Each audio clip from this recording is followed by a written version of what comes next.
since we've got to get going here, I thought I'd call up my assistant, Mr. Odin Luck, to pass out to everybody what is important today to make sure that we have the right piece. And these are.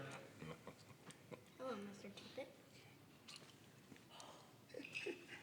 Is there a story behind this? I hope it's not the one I'm thinking about.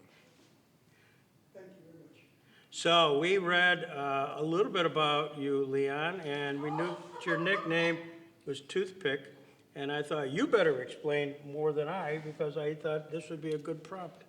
Are we recording now? Yeah, we're recording. Okay. So, unbeknownst to me, in my NCIS career, I would walk around with a toothpick in my mouth, right? And I don't even know when that started. I think it started after I stopped smoking a pipe and I had to have something in my mouth. Fast forward to the show, and I continued to have the toothpick in my mouth.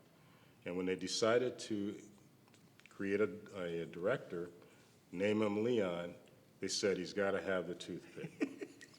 And so Rocky Carroll, who is not my relative, although I call him my great uncle, because he takes good care of me, takes me to Charger games and all of that type of thing.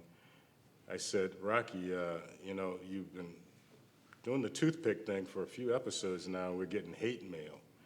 And he goes, what do you mean? He goes, oh, people don't like the way you're rocking the toothpick, brother. And I says, you need to talk to Jackie. I can kiss her, Jackie being my wife, I can kiss her with a toothpick in my mouth and you'd never know it. And so the toothpick lasted about all of 4 episodes, and you don't see it anymore unless you're looking at reruns. Yeah. So that was it. Do they give you that nickname, though? No, I didn't. Nobody ever called me that. No. Okay. Well, I don't know where I picked that up, but it was appropriate. And I also picked up the fact that you were quite the jock in North Dakota State. I wasn't quite the jock at North Dakota State, but I did go to college and play football up there, as well as high school, obviously, football. And, you know, we're going to talk a little bit about baseball, which was my first love, right? Mm-hmm. I could go play on baseball from sun up to sundown. Back in those days, you had to be home when the lights came on. There was one day just before school, speaking of school with your grandson here, I was out playing in the dark with a few fans, and lo and behold, I get hit in one eye with the ball because I didn't see it, and then I fell and hit the other eye. Oh. So my first day at school, this was about 8th grade, I show up right after Labor Day, I've got 2 black eyes. And kids are wondering, what happened to you? Well, I was playing baseball after dark with street lights. That was it. But I love the sport. I wish I had stuck with it. And as we talk about Wada, we'll see that he was probably much better at baseball than I ever thought I would be.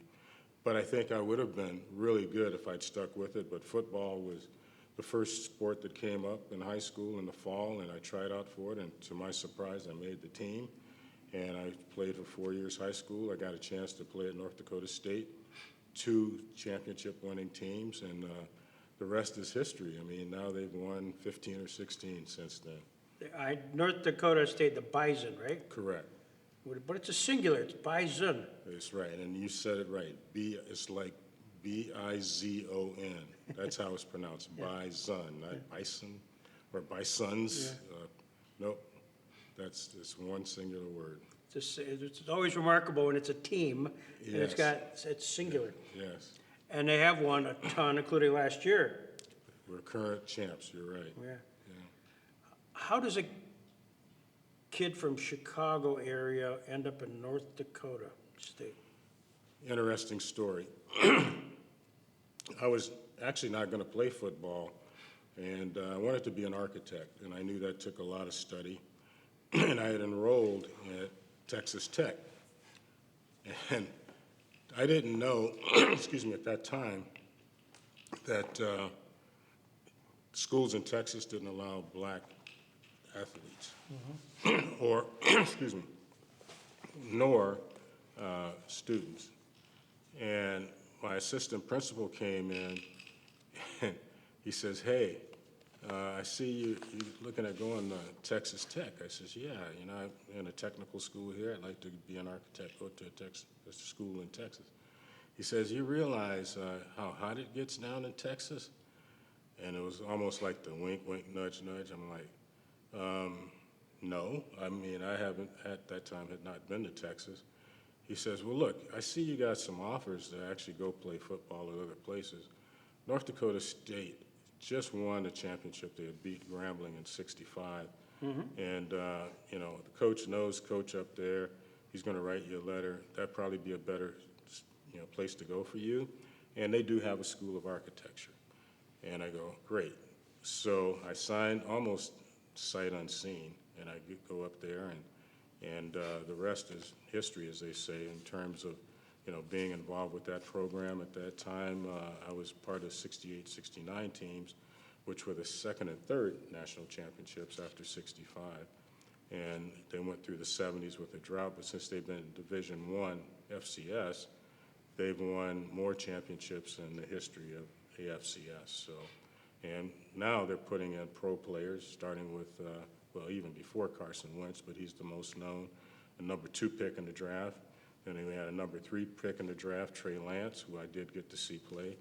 And in fact, a funny story about that, we were on an elevator at the national championship game, and a guy asked me, he says, hey, are you Trey Lance's dad?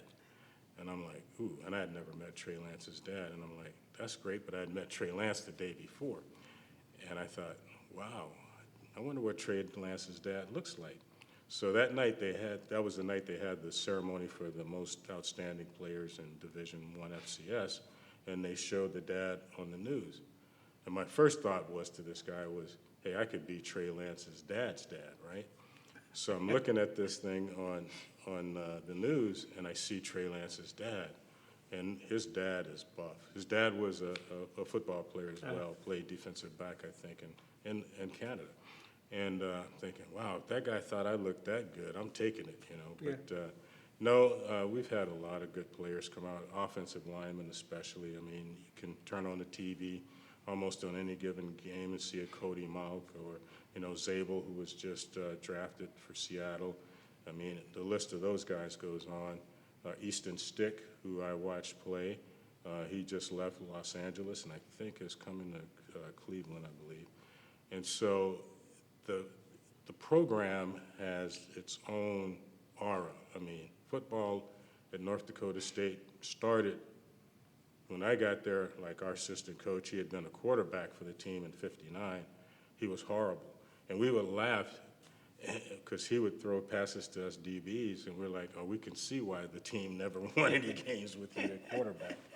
But he was a really good specialty coach, and that was good. So I enjoyed the time up there, and you know, I went back for graduate school. Now graduate students could play football, but back then you only had 3 years of eligibility, and freshmen couldn't play. So that's kind of the football story of North Dakota State. Well, the most important question I have to ask you as a Chicago kid who loved baseball, Cubs or White Sox? South Side, you answer the question. That's it, man. I'm a South Sider. So who's your hero? I have many heroes, you know, and there's too many, and I don't know that I call them heroes. I have great mentors. One is sitting in the audience right now, Vic McPherson, you know, guided me through. But when I was growing up, baseball-wise, I got to tell you, Roberto Clemente was my guy. Him and Willie Mays, both outfielders, which is what I played. And I patterned my game. I wish I thought I had the arm strength that Clemente had, but I'm not sure I'm throwing out too many people from the outfield at home plate like he did.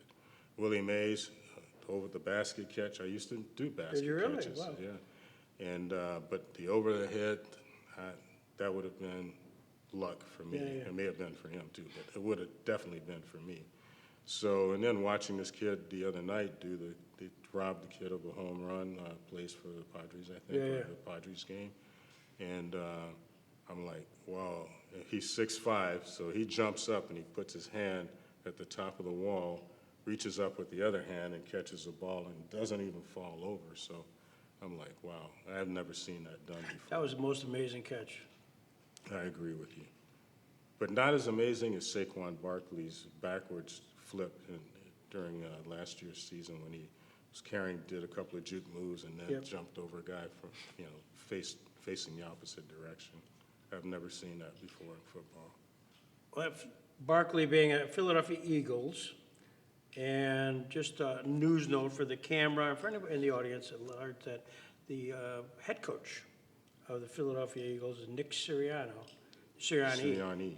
and he's from Jamestown. He's our boy. Wow, I knew there was something I liked about Nick, because guess what?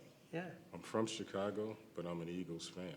Ah, And in fact, I think I changed socks, but I was wearing Eagles socks yesterday. my golly. And yeah, they just have a great program, and I look at, and Howie Roseman, who's the GM, I kind of iffy about him as a person, but as a person that can put together a team, I don't think there's anybody better in football. I mean, especially today with free agency and all of that, it's just hard to keep a team together, and he's done a pretty good job. I'm a defensive guy, so I'm looking at what he does with linebackers. I haven't been real happy with that, but D-line, and now he's got a great secondary back there too. So, go Birds. For those watching, we will get to the book. Well, you were talking about which team I liked. Like the Pope, another South Sider about a mile away from me. And funny story, first day on set, Mark Harmon and I are trying to, get to know each other. And he says, you're Chicago, which side? And I told him, I'm from the South Side. If you're a South Sider, you got to be a White Sox fan. And he says, oh, okay. He says, you know what? I think I got something for you. And that was at the very beginning of the morning, at about 8 o'clock. And I worked 19 hours that day. I think he was there for like 21. The next day, we had the 12-hour turnaround. I come back, and he hands me this brick. He goes, I think you'll like it. And it was a brick from the old Comiskey Park. Oh, my gosh. So I thought about that, and I go, this guy is the real deal. I mean, he went through hell for 21 straight hours because we were filming in 110-degree heat on what was the Air Force One set, and only the fuselage of the airplane was heated, but the building that it was in was not, and it was a tin building. So, and the lights, as we know about lights, they create a lot more heat. And he and Sasha Alexander had a scene where they were in the lavatory, which they use an actual, pretty much the same size as the lavatory on the airplane, and they put the 50K lamps down, and they're doing take after take after take, and finally Mark just blasts the door open, and well, I won't say exactly what he said, but anyway, he said it was hot. It's hot in here, and I was like, whoa, this guy, quarterback at UCLA, I go, well, he's a quarterback, he can't take the heat, right? So, but no, it's all fun, all sports. I love sports today. I'm kind of addicted to football, as my wife will tell you. Sundays, don't mess with me. And Saturdays, if a Bison game is on, I'm watching it. Good for you.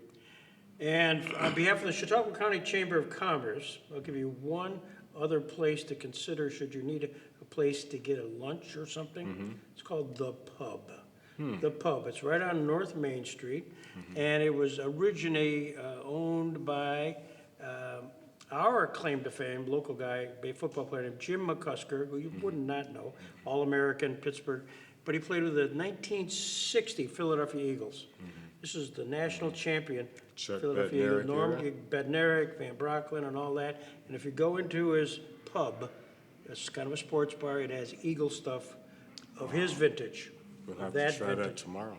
Yeah, so The Pub on North Main Street, so. Great, yeah. Those old Eagles, another quick story about football. Mark Harmon's best friend is played for the Eagles. And now his name just jumped out of my head, but geez, I'll come back to that. So I'm going blank on that name. But he was a quarterback there, and he played at UCLA. He was Mark's backup, and he ended up doing punt returns and all that. John Shara is his name. And he was an Eagle, and he's still an Eagle, like for life. And I got to meet and talk to him, and we used to share emails, especially during the season and that. And Mark is like, I can't believe how crazy he is. And I told Shara's kids, I says, I used to watch him return punts, and I used to do that. And I says, your dad was fearless. And he's about 6 feet, 6'1", something like that. And now he's probably shorter like we all are, but he was just awesome to watch back in that would have been in the 70s, actually, when Vermeil was the coach. So I'm liking the Philadelphia Eagles. I'm sorry I had to divorce the Bears, but I just like the way the Eagles do things better. Not just the winning, but just how they have their whole way of doing things is just so much better than what I saw in Chicago. Though the Pope is a White Sox person. He is, and that's why not why I'm a White Sox, but he's a South Sider. So there are very few people on the, if you're a South Sider and you say We will you're get to the Cubs, book, we will get to the book. the Cubs fans, he's like, phew, that's it. So you do edit, right? Pardon? You edit. We had, maybe. No, this is too good. This is much more fun. You're kidding me? I like This this. is more like a podcast. Yeah, man. exactly. Well, at your North Dakota State, and we should probably get your arc from kind of work your way to the Marines. And give me a little brief autobiography. So during college, I was in Army ROTC, believe it or not. And at that time during Vietnam, it was just a bad time for the Army, having just a lot of bad luck. But anyway, I had friends from high school that had joined the Marines, and I actually had wanted to join the Marine Corps while I was in high school, like even drop out. But thank goodness I had a mom that wasn't having that. And she says, no, you have a chance to go to college. I'm not signing for you to go at age 17 or whatever. So that didn't happen. And I graduated from high school at 17. So I went up to college and did that and went through ROTC, and then it was about time to graduate, and Marine Corps had an officer training program called Platoon Leaders Class. And I joined that and went to what would be considered officer boot camp between my junior and senior years, 10 weeks at Quantico, Virginia. When you get back, you get your degree, you get commissioned as a second lieutenant, and off to basic school you go. So I did that, and my year between junior and senior was 1970. I went on active duty in 72, stayed until 1978, did 3 years with the Grunts. I was a communications officer, but I was a battalion communications officer. And I did that for about 3 years. I coached football, the battalion football team for a year and a half. I got transferred to a ship. I did 2 years on sea duty on an amphib. And that prepared me well to go into civilian life. And off I went back to college to work on my master's degree. And as I was completing that, I'm like, I don't have a job. And I had applied with NIS at that time in 1978 and didn't get selected. So, and my thought was I needed more education because I had been told they had just hired a gentleman who had a law degree. And turns out that gentleman didn't make it past his probation, and I may have been his numerical replacement in Long Beach, California. But I enjoyed my time in the Marine Corps. I miss the guys, I still do. We just had Fleet Week a week ago over the holiday, and 2 ships were in. One was a Gator amphib ship, which was similar to the one that I was on, lived on for 2 years, and so it brought back a lot of memories. Then you, as a Marine, after you got done, you attained the rank of major. Then what? I attained the rank of major in the reserves, so Okay. Here's another interesting story. I get out, second time I applied for NIS, that's what we call NIS, and I get hired. My first boss, Ron Salmon, was a retired Marine Corps Reserve colonel. And in those days, we were only making about $17,000 a year, and being in Long Beach, California, you weren't going to be able to do very much in terms of quality of life. So he said to me, hey, I see you just got out of the Marines not too long ago. There's a Marine Corps Reserve unit right across the street. I suggest you go over there and see if you can find a part-time job. I went over, and it just happened to be the assistant instructor happened to be another communications officer that I had served with. He was at 1st Recon Battalion when I was at 3rd Battalion, 7th Marines, and we knew each other. He says, hey, timing's perfect. We're looking for a comm officer. So I did that as a captain. When I got off active duty from the ship, I was a captain. And I used to love to answer the phone, Captain Carroll, because all the Navy guys would think I was somebody big when I was just a Marine captain. But that was kind of interesting to see the difference that you got in response when somebody said captain on a Navy ship as opposed to captain on a Marine base. And so I did that, and with 3rd Anglico as a reserve unit, and that was kind of a jump unit. They were kind of crazy, but they would provide support to mainly to the Army for naval gunfire. They call it the naval gunfire, and Marine and Navy air support. So I pretty much made sure that the people doing that job had the radios and all the equipment that they needed. Do you think you'd find, as you kind of jump maybe a little forward, to kind of get into that being a special agent, was that a natural career move here for you? Not at all. I mean, I knew that I wanted to be in law enforcement. Actually, I tried to go back to the Marine Corps and wanted to get into the MP field, but they were short on communications officers, and they said, hey, if you come back, we got to send you back to the fleet, and that's all I had done. I hadn't done any independent duty. So I said, no thanks, and the other part of it was the agreement that they were offering. I would have been too old at that time to apply if I wanted to go into a federal agency. Had, I wanted to leave after the 3 years, I would have been too old. So I said, no, I'm going to take my chances and, try NIS again.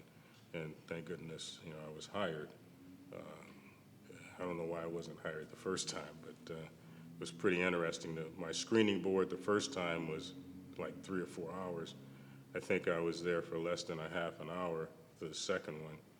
And only because the special agent in charge there had been the same special agent in charge in San Diego when I first screened, and we were in Great Lakes north of Chicago at the time.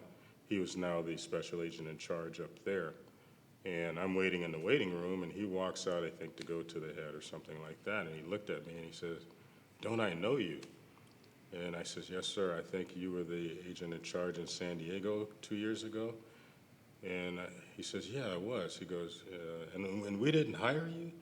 And I said, no, sir, you didn't. He goes, wait a minute. He walked back into the office spaces. He says, somebody will be out here to get you in a few minutes. And I go in, and I think they only asked me like 3 questions. And I'm like, and at that time I was living in North Dakota, but my family was in Chicago. And I was like, I drove 6 hours, actually 12 hours, twice as far as he drove, to come down here for like a half an hour interview for them to like tell me I'm no good again. So I get home, and at that time I was running a small business, vending machines. And I get, maybe a week or 2 later, I get a call, and he says, hey, we'd like to offer you a job. And I was like, really? I was kind of surprised. And he says, but we'd like you to start like in 2 weeks. And I'm like, oh man, I can't do all the business I need done here. Well, how about a month?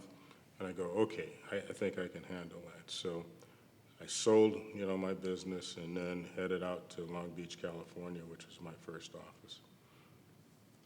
And then you went various stops along the way, and, I'm not sure everybody knows when you use the term special agent. Here's what I'm reading from Leon Carroll Jr., Special Agent in Charge, Puget Sound Field Office, Naval Criminal Investigation Service. It gives this bio, and it talks about you as the special agent responsible for supervising NCIS criminal investigations and counterintelligence activities in Washington, Oregon, Idaho, Montana, Alaska, and 5 western provinces of Canada.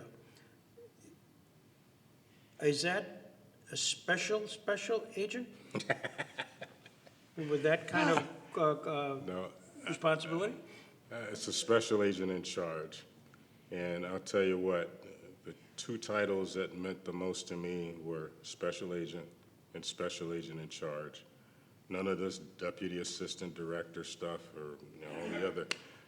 paper pushing type things that were going on at headquarters. And I just really enjoyed that. And I think the agents in the field also look at it the same way, that being a special agent is something really, really special. The criteria you have to meet to get hired, the background investigation, going through that screening board, in some cases your experience, it's really not an easy thing to do. So I think if I were to look at all titles and all of that, two titles ring out to me: one, United States Marine, and the other, Special Agent, Naval Criminal Investigative Service. And then you stay in that service for 20 years? I was an NCIS Special Agent for about 21 years, and I had 7 different locations. You read from the bio there, when I was a Special Agent in charge of the Northwest Field. Well, interesting, you says Puget Sound there, but when I got there, and you read all of the, different areas that we covered, and I thought, why do they keep calling this Puget Sound Field Office? Because one, very few people in America know what Puget Sound is or where it is. But I'm covering my agents are covering all of this territory in the northwestern United States, the western part of Canada, and Alaska. So I was able to get the director to change that to more of a geographically correct location. And now if you look at the agency, they've done the same thing to pretty much all of our offices, with the exception of like Norfolk. That's still the Norfolk Field Office, because that's one of the largest ones, largest Navy base. And the Washington Navy, or the Washington Field Office, still has its same name. But Carolinas, which used to be Camp Lejeune, now that's their Southeast Field Office, Southwest Field Office, and then all the offices worldwide are mainly by what their regional title is.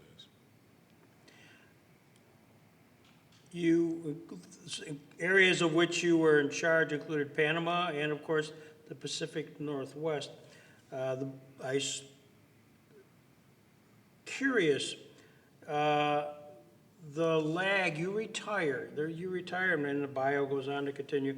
Then you retired from the NCIS, and then you were selected to be technical advisor for the top-rate drama NCIS, which we all know about. And you've held that position for over 20 years. How did that happen? I mean, you just didn't one day retire and all of a sudden CBS calls you? It almost is like that, actually. Really? Yeah. I had retired and was retired for about 6 months. And we had 9/11. And here's one where my mentor, I owe this to him, Vic McPherson, sitting right there. He called and says, hey, well, first off, I was, like most people, angry. And I went on the patriots.com site where you can, former people that were government employees could go back. But Vic called me and says, hey, we've got authorization to bring back about 50, 60 rehired annuitants to do some work to allow the agents who, are going to be working street stuff to do against counterterrorism. But we're going to hire more people. And rather than have them get away from operational stuff, they would like some of the retirees to go out and do the recruiting and background investigations and stuff like that. So I said, sign me up. So we brought back, I want to say, at least 50 or 60. He'll tell you the exact number. And we went through about a week's training, mainly more, grip and grin kind of stuff. And off we go. And fortunately, we had moved, thank goodness for my wife. We had left Washington State and moved back to California. And I was assigned to work out of the same office, different building, same office that I started in 20 plus years ago in Los Angeles. And while I was there, just so happened that the TV show JAG was going on. And it was in, I want to say, its 8th season by that time. And Don Belisario, who was the creator of JAG, was asked by CBS if he could come up with a new series because JAG was getting old and the numbers were falling down. And he says, yeah, right off the bat, NCIS, because I asked him this specific question. And they did 2 episodes of JAG where they introduced the Gibbs character and a different female lead and Michael Weatherly's DeNozo character. And those were the 2 highest rated episodes for JAG that season. So the network said, we're going to put you on a spot, good spot. And we were on Monday nights at 8 o'clock, and we did that for like 15 years, and guess what? We're going back to 8 o'clock. And so I'm sitting there in the office, and at that time, Special Agent in charge was Rick Warmack, who had worked for me when I was in charge of counterintelligence in Los Angeles like 8-10 years before. And he says, hey, you know, we've been out helping them with active agents, you know, showing them how to do things from handcuffing, talk about stories, and there were a whole host of things that have been done, a lot of it directed by our headquarters, and Tom Houston and Paul O'Donnell were very instrumental in that. And they want somebody to do it full time, and we can't pay an agent government salary to go out and be a technical advisor at Hollywood. And I said, well, you know, I'm looking at going back into retirement because I'm getting burnt out on the travel and doing these recruiting jobs. And because at that time, LA covered a bunch of states as well. And I was, right after the 9/11 event, I'm on the plane a lot, and the security was incredibly bad. 3 hours just getting through security lines. So I was burnt out with it. Plus, the drive from where we lived to the office was 60 miles. And through LA traffic, at least half of it. And I said, I'm done. So he says to me, he says, well, would you be interested in doing that? And Rick is a really good salesperson. So he sold it as just a few days a week, you know, maybe you can call in. And I was kind of doing that on the annuitant job if I wasn't on travel. So I said, I'd be willing to help him out a couple of days a week. He says, okay. So he set up a meeting with Don Belisario himself, but there was someone beneath Don, and I know who it is now, who was actually supposed to call me and do this, but he didn't do it. So Rick says, hey, you haven't been called yet? And I says, no. He goes, let's go. So we get in the car and we drive into Hollywood, and we go to Don's office. And Don's office is probably as big as this floor space, right? Got big old couch around. It's a corner office. And Don's a former Marine. He kind of reminded me of a regional director we had by the name of Win Keel, smoker. He sits there and he smokes this big cigar, and the whole room, huge room, is full of smoke. And so Rick and I go, and we're sitting on this couch, which was a U-shaped couch, but we're like, maybe 20 feet away from him, like here and like where those seats are. And he's like telling me all of these stories. And then we get on the Marine thing. He goes, yeah, you're a former Marine, right? I go, yeah, I was in the Marine Corps. Well, he was really in the Air Wing, which is, kind of, yeah, they're Marines, but they're not like the grunts. They're not like us grunts out there, getting cold and, wet and stinky. But so we get toward the end, and then it's, time for him to ask me, for me to ask him questions. And I says, well, Mr. Belisario, why NCIS? He goes, Leon, I've known about you guys for a long time. He says, I've tried to insert you into a couple of JAG episodes, but I knew I wasn't doing you good by doing that. And when the network came and asked me if, I could do another show, I didn't hesitate. He says, I already knew in my mind what I wanted to do, how I wanted the characters to be and all of that. And he goes, and that's history. And then he goes, and by the way, the job is yours if you want it. And I'm like, whoa, one question, that's all I get to ask, and he's ready to hire me. But I think we had made that bond, the Marine bond, and he says to me, he says, have you met my number 2? And I go, no, I haven't. He goes, come on, I'll introduce you to him.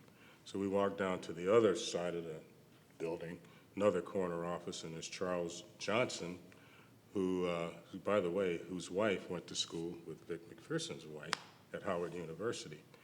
Charles was probably at that time the only African-American, producer at that level in television. And Charles is the nicest guy you'd ever want to know. He's got 5 more episodes of NCIS to do, and he's done.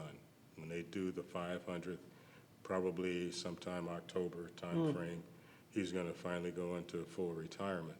So he and I worked out a deal, and I started working probably a week following that. And what was supposed to be just 2 or 3 days, because I didn't know anything about Hollywood. I thought they shot an episode in 1 day. That's how stupid I was about, how it all worked.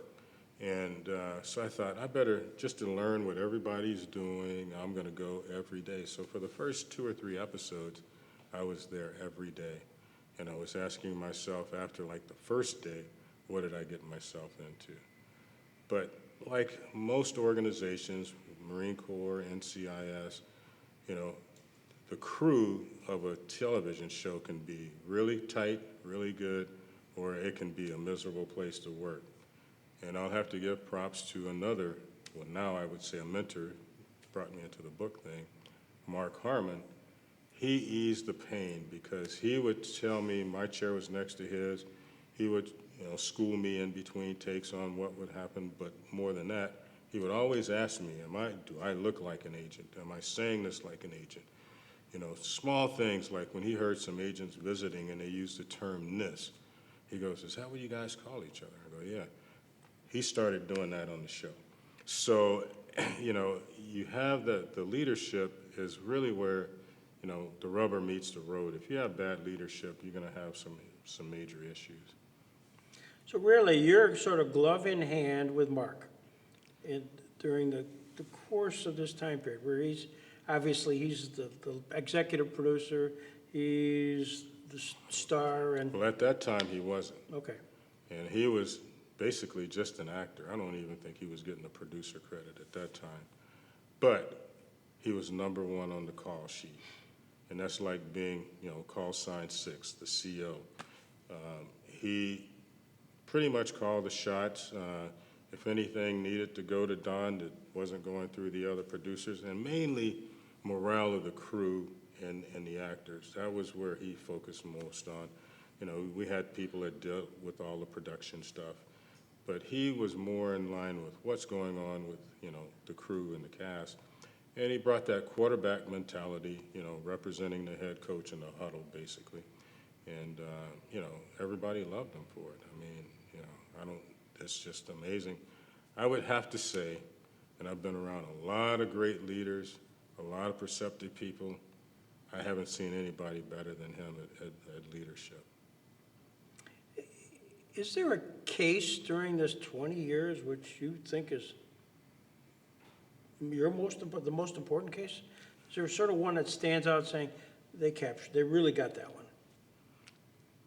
I would say there's so many with NIS, NCIS. I mean, you can go back, and as I told the writers on the show, you should never run out of case material because they're great ones. And the first season, we did probably at least 4 that I can think of. One was the Lieutenant Munn's case. It was a dispersing officer who was killed, and the real NCIS kind of had it wrong. Initially, it became a cold case, and they went back and they solved it. A lot of pressure from his aunt, I believe it was, and she really pressed the agency to get this done, and they really did a great job on it. Well, when we did the episode, she actually came out and was visiting. And I could tell from the pressure she was putting on people to make sure this was right when she was there. I can only imagine what our people at headquarters felt by her being around and her input with that. But for me, working counterintelligence, we don't like to talk about, all of those types of things. And until recently, nobody really knew what counterintelligence people really did. Now that, you hear about it all the time. And our agency, when we get into the book, Eventually. is one reason why we picked who we picked for that, at least one reason why I picked him, because he was a counterintelligence guy. He wasn't a door knocker, or I should say, what do they call them? Door busters, door crashers, or whatever? door kickers, right? That's what the crime agents do, you know, the guys that like to break in doors and It was arrest Victor. people. Yeah, there you go, he's one of those. But, no, I think, I look back, there really isn't any one.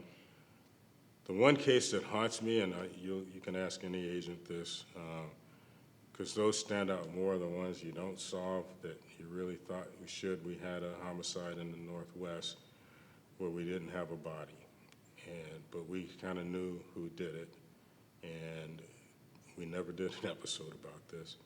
But I think the body was thrown off a deception pass. That's just Leon Carroll's opinion based on.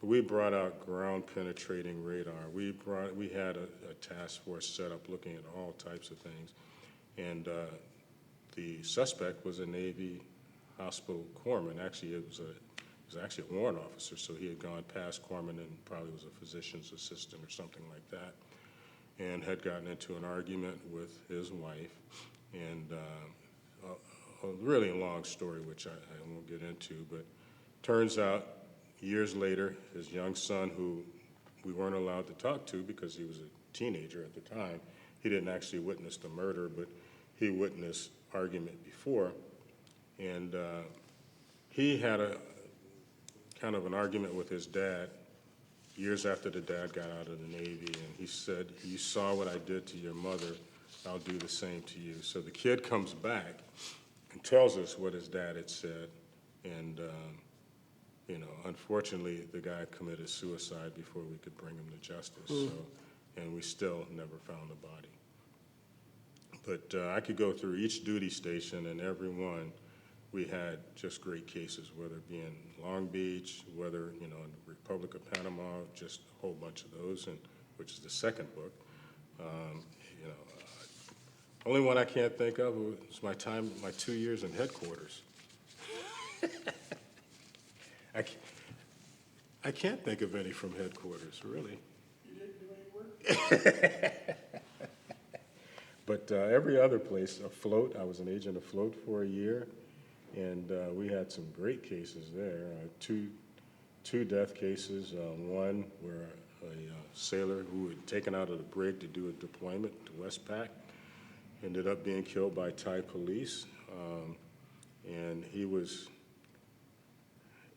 a sad story, actually, and he was actually from Torrance, California, and I just think that 18, 19-year-old kid who was just drunk and afraid took a weapon from a Thai police officer, and the Thai police officer saw that as a threat and shot this kid, and you know, the rest is history. But you know, we look at those kinds of cases where we owe an answer to the family. You know, local law enforcement, generally speaking, you know, suicides, you know, if it's an obvious suicide, c'est la vie. But we have to, we investigate every death investigation as though until we prove it's not a homicide, and then we go on from there to get a suspect. When the CBS writers are looking for content, are they actually looking at all of these cold case files? I mean, is that their source? No, certainly not now. In the beginning, we would have, every year pretty much, I would take writers to an office and let them, you know, hear stories from real agents. The first year, in fact, this is the first time I actually met Mark Harmon. It was during something like that. Actually, it was during that. We were having a headquarters inspection. Oh, headquarters inspects people. We were having a headquarters inspection, and the boss, Rick Wormack, at the time, wanted to play a trick on the inspectors. And the show had just started. Actually, I hadn't been working on it, but Rick and a couple other people had been doing that. And he talked Mark Harmon into dressing up like an NCIS special agent, right? Which, by that I mean he had a Navy pea coat on and a ball cap, and you know, came in with a little notebook. And the case was, oh, we have, you know, Agent so-and-so who's just coming in from Seal Beach to, you know, give us a little briefing on a homicide that just occurred out there. And so Mark is going through this script, I'm sure that Rick probably wrote up, And for like the first 5 minutes or so, nobody recognized that this was Mark Harmon. And I'm like, I can't believe these people. And then all of a sudden, Mark said something, and Rick couldn't keep the laughter in any longer, so he starts laughing. So after that was over, Mark came by my office, and I saw him, and he stopped and introduced himself, and we talked for about 2 or 3 minutes, and I gave him a notepad that we would hand out when we do recruiting, a little pad for notes and that, and maybe a little miniature badge or something like that. And he remembered that to the point where he used that notepad when he's out on the crime scene taking notes. And it's a little cheesy thing. I mean, it's nothing that real agents would go out there and use. But that was kind of my first meeting with Mark Harmon. That's fascinating, fascinating. So, we are now at the book. It's time for the book.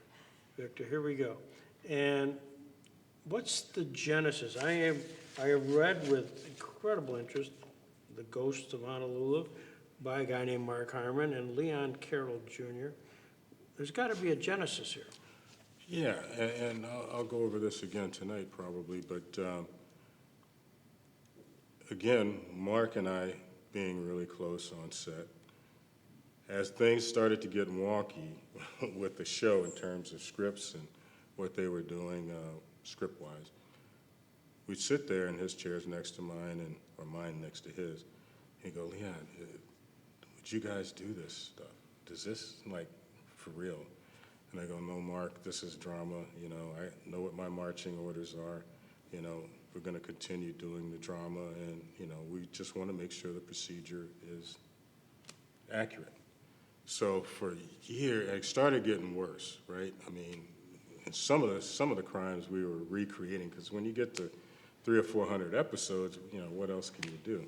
So finally, he left in season 19, I want to say, and I stuck on because we had a change in leadership at the top, and the guy who was taking over as one of the executive producers, had kind of run through what we call a blue flamer. He had been like a low guy on the totem pole, now he's kind of running the show.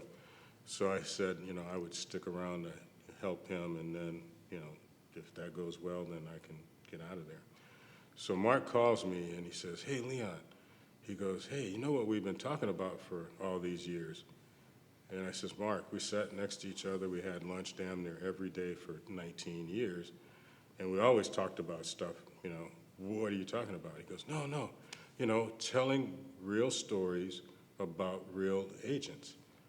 And I go, yes. He goes, well, I have this opportunity.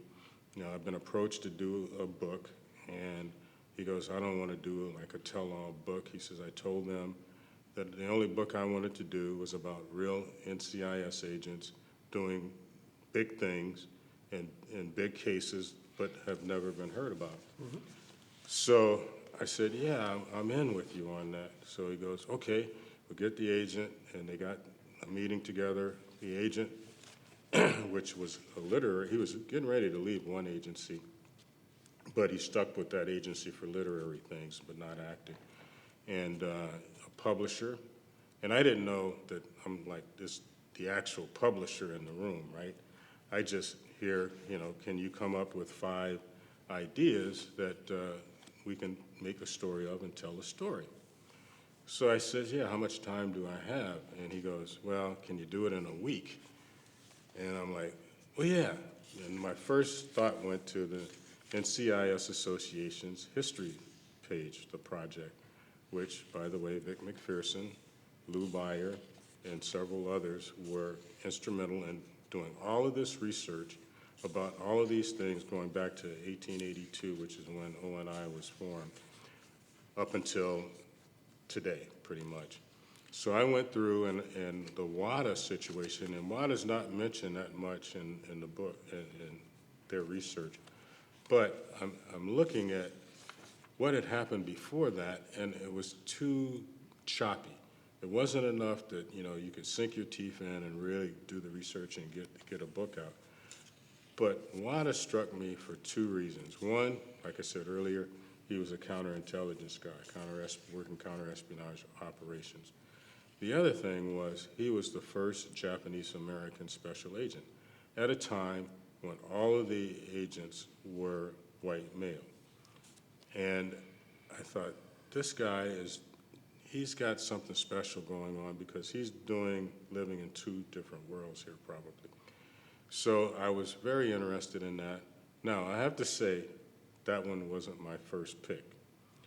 But when the publishers looked through it all, they go, you know, World War II books are selling.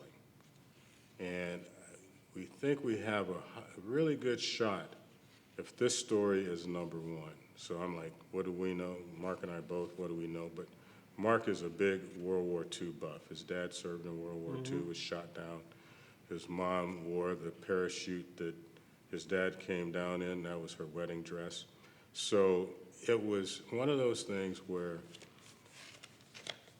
I'm saying, okay, I'll go with it. And I understood at that time the organization was different. It was called ONI. And it wasn't the same as the NCIS that you see today. But it was an evolving process, and I like the idea that it took us back to our roots in counterintelligence. So that was pretty much why that book was selected. Well, I found fascinating because you did go back literally pre-World War I, back in the 1880s, and I guess for the camera, if you could, you know, in your prelude here, you talk about that, you know. We talk about that in the very beginning. Pretty much I wrote that. And it was something that I wanted to pay homage to the entire agency about because personally, I didn't know who Doug Wada was. And I guarantee you no one else, well, I shouldn't say no one, obviously these guys did, knew who he was and didn't know what he brought to the floor in terms of what he did success. In World War II, you don't get much bigger than that, right?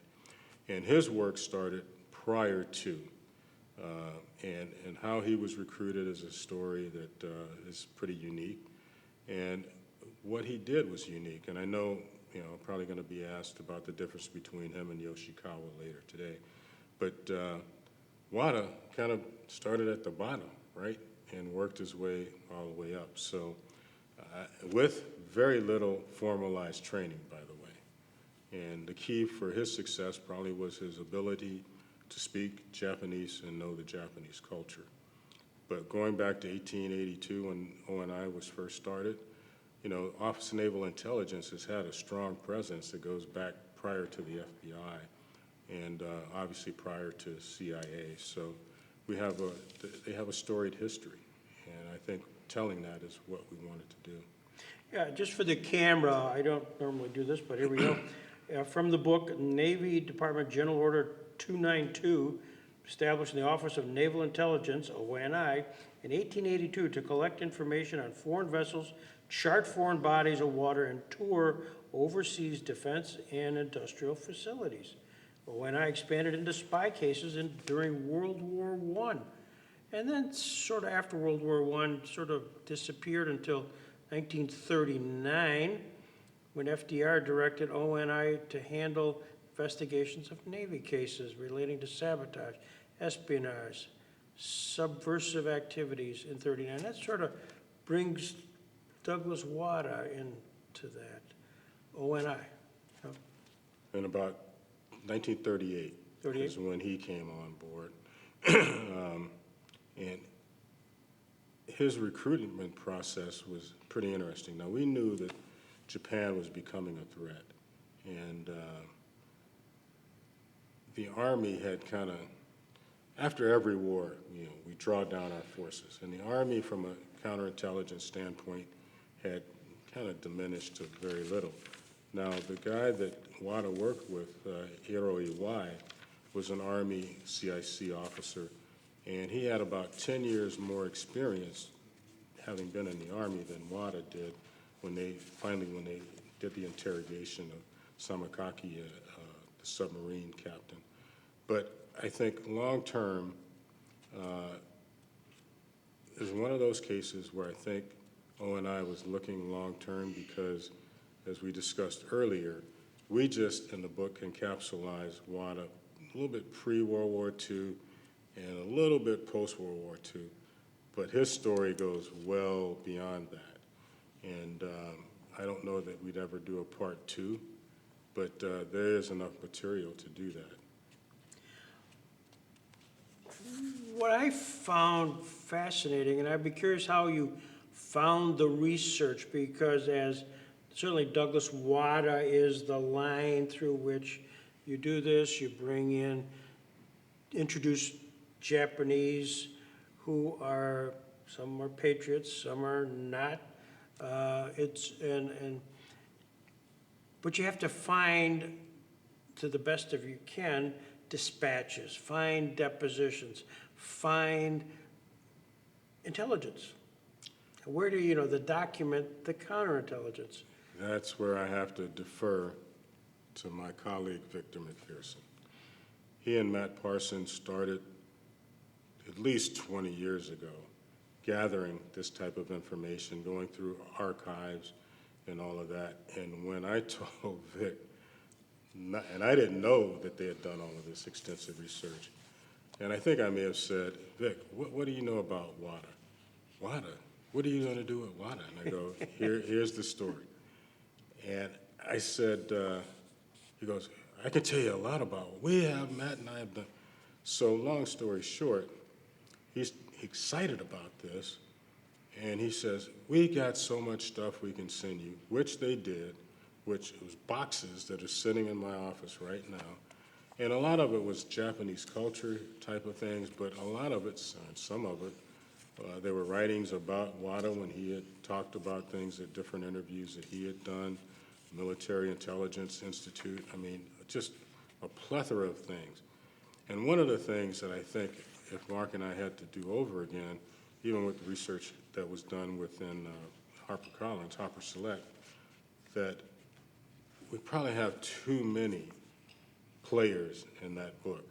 All the Japanese names in there, and I'm not sure that they all are necessary, or all that, I know they're not all necessary, or all that you need to remember. But we had so much, the book could have been a lot bigger if we had continued on much more after World War II, but they wanted to kind of keep it concise. Now, WADA did go and do some translations for some of the tribunals that were done after World War II in Japan, similar to Robert Jackson here, Robert H. Jackson, who did similar things in the Nuremberg. So I think if I had it to do over again, and Mark probably too, because he's the one that had to say all of those names in the audio version of the book, that we would probably cut some of that down.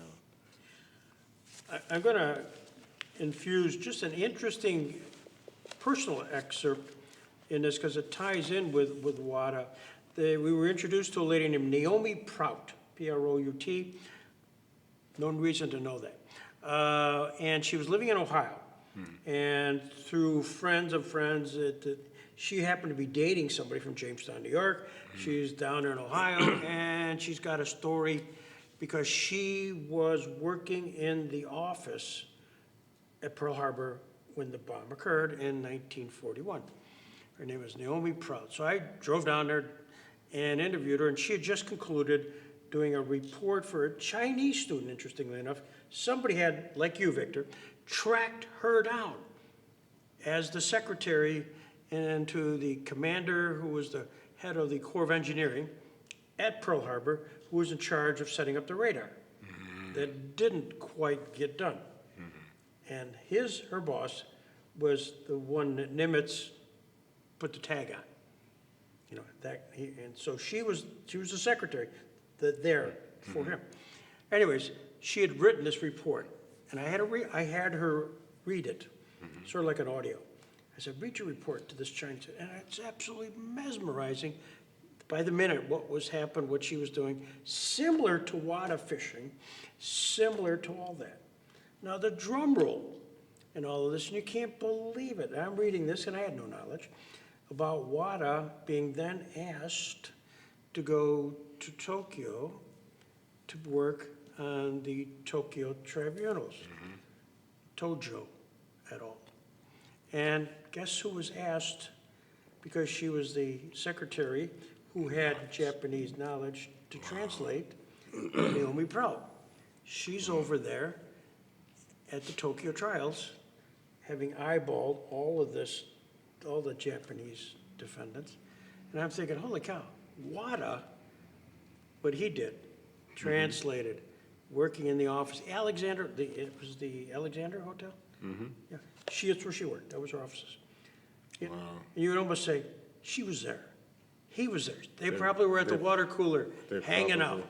You know, it was just surreal. When I read this, I was having goosebumps. They probably were. Yeah. And, you know, it's interesting about WADA. One of the things that we had problems with even finding a picture of WADA that we could use for the original book. Now, I see you have the paperback, I believe. Yeah.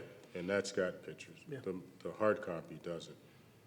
And a lot of different reasons for that, a lot of them legal reasons. But the other part of that was we didn't get initial cooperation from the family.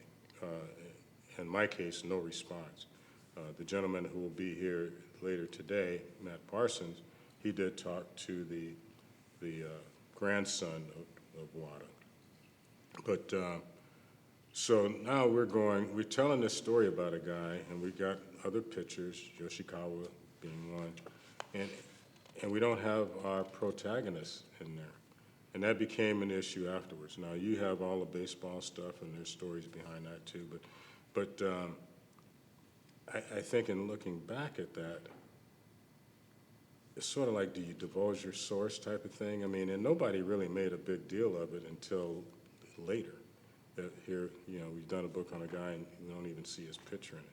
And it may be, now that I think about it, why the paperback has sold better than the hard copy. You know, people do like pictures. But not getting help from the family early on was interesting, because when we actually started doing our book tour back in November of '23, we did a satellite tour, and I don't know if you know what those are, but you sit there in front of a camera, and they do one after another, 26, in our case, 26 different outlets all around the country. And it just so happened that one of those was in the Bay Area. So after that was the first day, the first thing we did, the second day, had a little bit of time off, and we were meeting with our agent for lunch. And as I'm leaving, my phone rings, and I look and I see, oh, there's a Japanese surname. Maybe somebody's pissed off about what happened. I don't know how they got my number, but I decided I was going to answer it. And it happened to be Wada's grandson. Ah, wow. And he apologized for, ghosting us, and then he thanked us for all of that.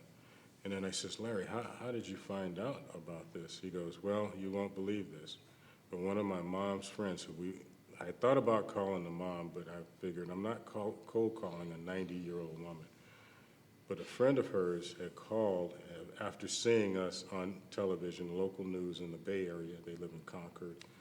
And called my mom and says, hey, turn on the TV. They're talking about your dad. And he happens to live with his grandmother. And so he says, I can't tell you how thankful our family is. And that made my day, and I'm sure it makes, Vic's day and made Matt's day as well. But that made doing that book all worthwhile. That's terrific. A couple of questions as I'm reading through the book, and I know you're going to talk. I don't want to burn all your information tonight, but I am an autograph collector. Mm-hmm.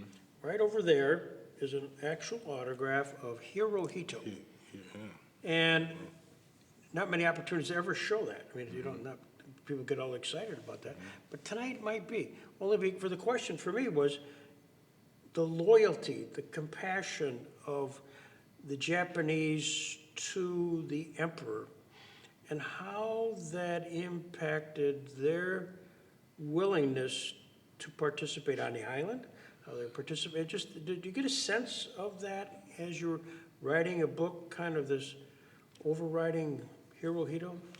That was, I'll answer that in two ways. First off, the loyalty was to the United States. Even with the Issei,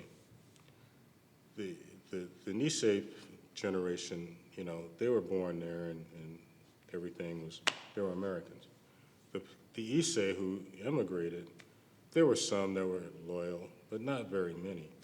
They just were like probably most Americans are today. They just wanted to have a decent life. And, you know, Wada's dad was a Shinto carpenter, and Wada felt, you know, kind of torn because now he's collecting against the people that are in his community, basically, because the powers to be thought exactly what you just said, that these people were behind it. They liked this guy, and that wasn't the case. And we found that out later, and it's talked about in the book. But Wada, I can understand. It's like, you know, being undercover of whatever, and you're infiltrating your own family, your own group, and that type of thing. You know, are you doing the right thing? You may have bad apples in your community that, you know, are inimical to the United States. Obviously, you want those people exposed. But by and large, most of these people were not, you know, anti-U.S. or more pro-Japan, not at all.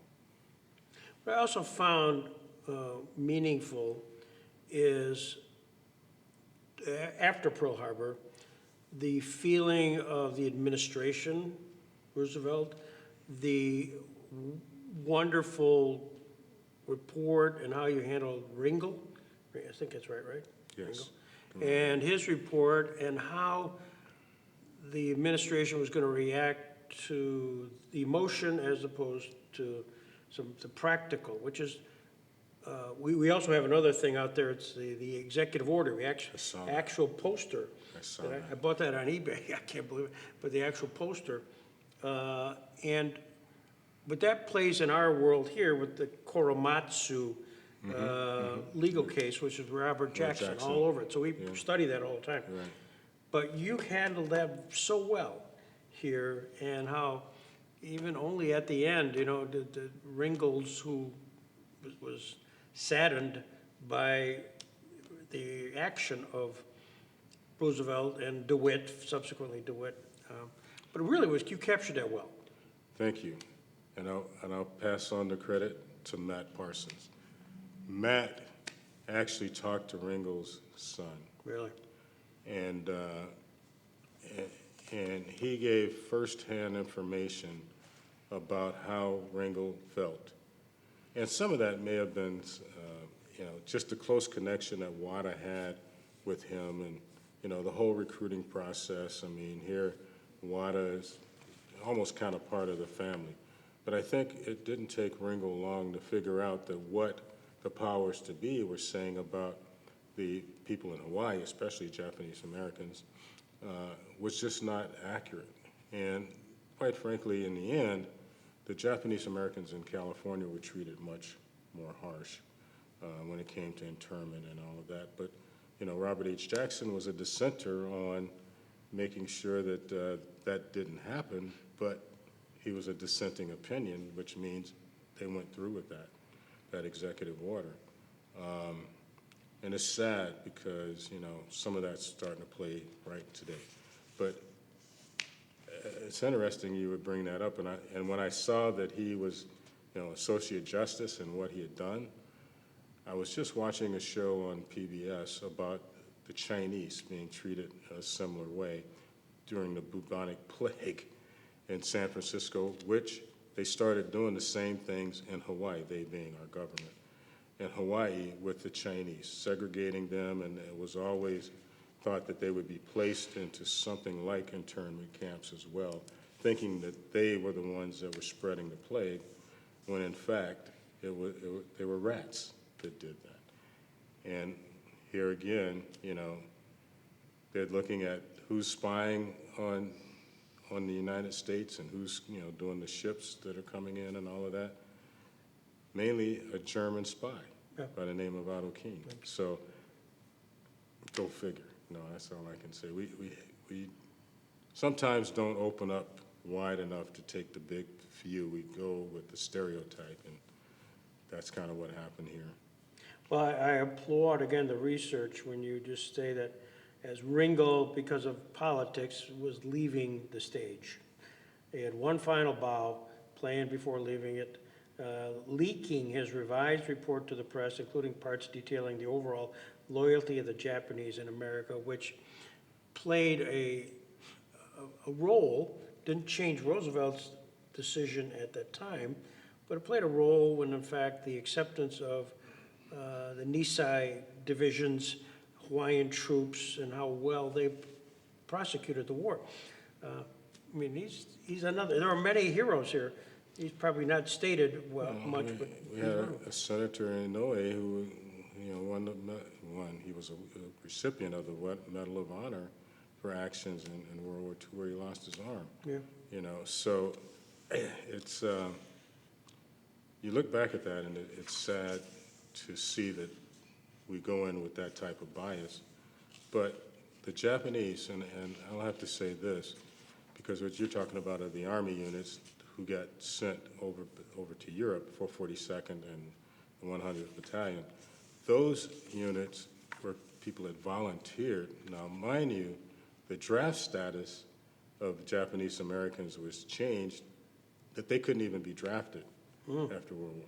So when the S hits the fan and, the World War II wasn't going real well for us the first few years. And they needed troops, and these people stepped up and did a yeoman's job, and we're going to see that go on, and I'm glad to be able to tell that history. When this book came out, what was the reaction?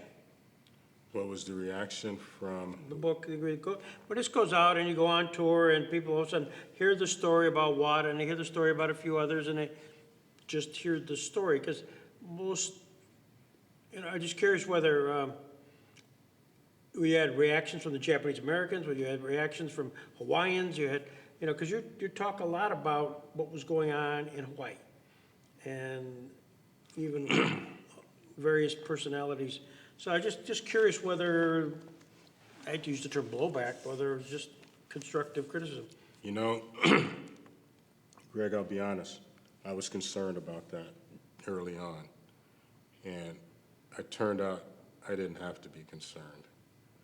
And I think the reason why is that we're telling a story using an individual, but about a whole generation, 2 generations of people, to be honest, both Nisei and Issei. And when it was first released, one, I'm worried, is anybody going to be interested in this? Because as Vic will tell you, when we went through the first, I think it would have been the first draft, I was bored to 100 pages, and he was saying, I'm bored up to 100 pages, and then it takes off. But we did something, and I have to say that their idea, which we all had, especially Mark and I, because we work in Hollywood, but we wanted to put the day that it happened first. That's not how it started. It first started with the brother being hit by the truck on the bicycle. But we thought and it kind of is a little dramatized what happened on December 7th, although Wada was a fisherman and all of that's true, but some of the dialogue, I'm like, I don't think Wada said some of this stuff, but we have to make it juicy to make it like a teaser or a cold open. So we did that, and then we go through all the stories. We talk a little bit about his family, quite a bit about his family, actually. And then we get into what happens just before the attack happens, and a little bit more afterwards. But I thought, okay, are the Japanese, and we live in an area in San Pedro, California, where it's very diverse. In fact, where we live, our community lives, that land used to be owned by Japanese farmers who were interned. Only 2 have homes in that area right now. But that whole Palos Verdes Peninsula, those were Japanese farms.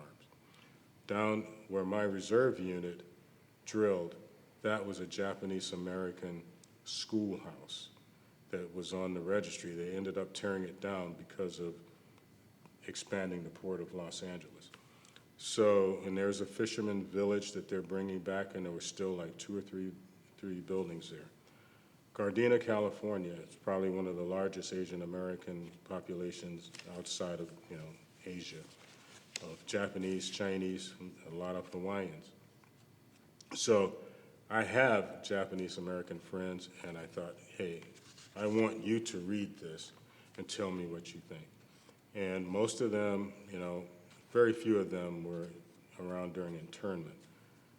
But the thing that got me most, and I'm most proud of, are the young kids, because the baseball thing, right?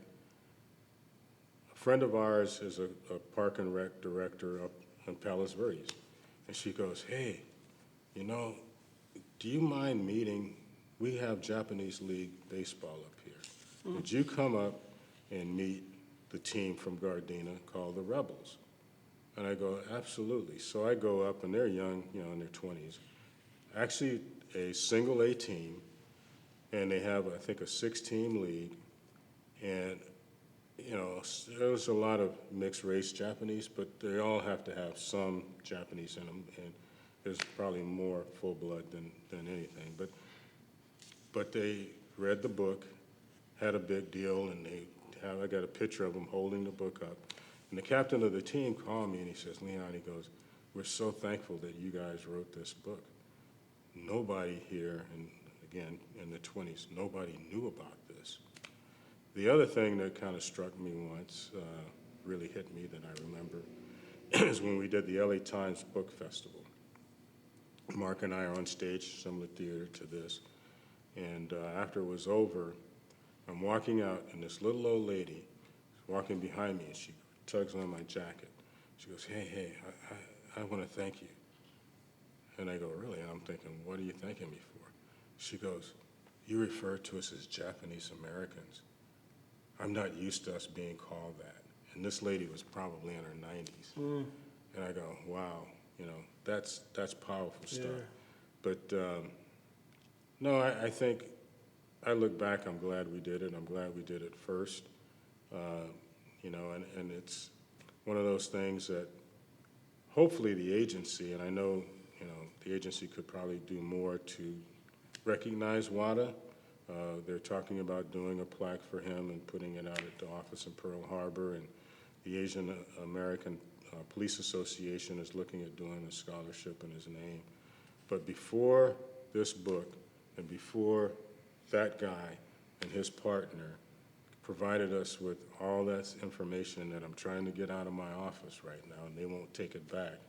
Until we had all of that, this book wouldn't have been, it wouldn't have never happened. It's just such a, I blew through it in 3 days, and I loved it. Because you did research, you, Victor, on Japanese and with Japanese, and looking at transcripts of what they may have said. And they attacked Pearl Harbor. There was a first wave, there was a second wave. Do you get a sense that they had regrets, either aggressively regrets, they could have done more or done a second attack or something like that? Did you get any sense of that? The strategy of it? I think they probably thought they could have done more. I mean, it was, let's face it was highly successful.